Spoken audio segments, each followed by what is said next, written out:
हर हर महादेव। श्री राधा रानी के विवाद पर क्या पंडित प्रदीप मिश्रा जी को माफ़ी मांगनी चाहिए? आप लोगों की क्या राय है? अगर मांगनी चाहिए तो आप कमेंट्स बॉक्स पे लिखिए कि प्रदीप मिश्रा जी को माफ़ी मांगनी चाहिए। अगर नहीं मांगनी चाहिए तो वो भी लिखिएगा। क्या प्रेमानंद महाराज जी जो कह रहे हैं बिल्कुल सही है? क्या गलती कर दी है पंडित प्रदीप मिश्रा जी ने राधा जी के लिए कह के? प्रेमानंद महाराज ने कहा प्रदीप जी 4 श्लोक पढ़ के क्या प्रवक्ता बन गए हैं? पंडित जी ने कहा कि राधा रानी की शादी कृष्ण जी से नहीं किसी और से हुई है। ये एक विवाद का विषय है जिसे लेकर आज कल 2-3 दिन से पूरी मीडिया पे पूरे समाज में प्रदीप मिश्रा जी की बुराइयां हो रही हैं। कथावाचक प्रदीप मिश्रा जी राधा रानी के बयान को लेकर ब्रज क्षेत्र में विरोध और प्रदर्शन हो रहा है। ब्रजवासियों में एसपी को भी उनके खिलाफ शिकायत करी है।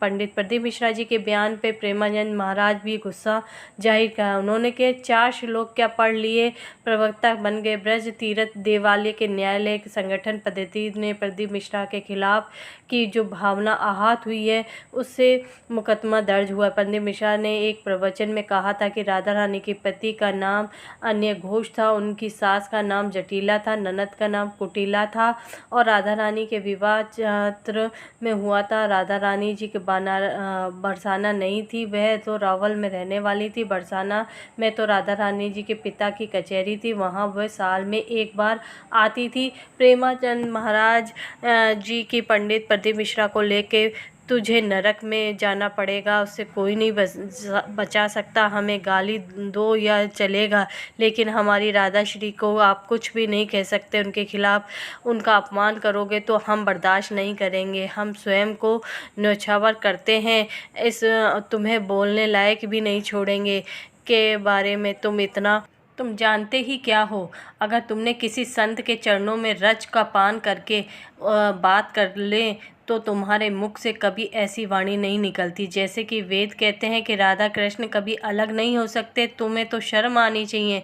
जिसके यश का गान करके तुम जीते हो, यश का खाते हो, उन्हीं के यश का गाकर तुम्हें नमस्कार और प्रणाम मिलता है। तुम कहते हो कि इस बरसाने की नहीं है राधा जी, अभी सम्मान पड़ा, तुम्हारा जो सम्मान हो रहा है सम्मान नहीं पड़ता संतों का। 4 लोग तुम्हारे चारों ओर घेर के तुम्हारे पैर पूजते हैं तो समझना लिया कि तुम बड़े ही भगवतचार्य हो गए हो। यही बात श्री जी के बरसाने की है या नहीं?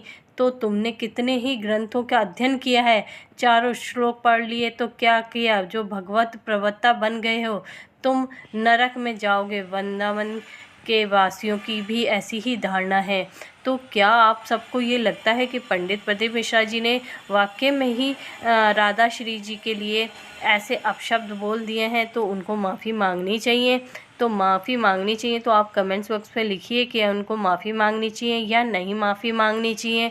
और वाकई में ही पंडित प्रदीप मिश्रा से गलती हो गई है, राधा रानी के लिए ऐसा शब्द उन्होंने यूज करा जो प्रेमानंद महाराज को बुरा लगा, सभी मथुरावासी वृंदावन वासियों को भी संतों को बुरा लगा। तो आपकी क्या राय है? आप अवश्य ही कमेंट बॉक्स पे लिखिएगा। आपकी ज़्यादा से ज़्यादा राय मिलेगी तो ही पंडित प्रदीप मिश्रा और प्रेमानंद महाराज के विवाद का निवारण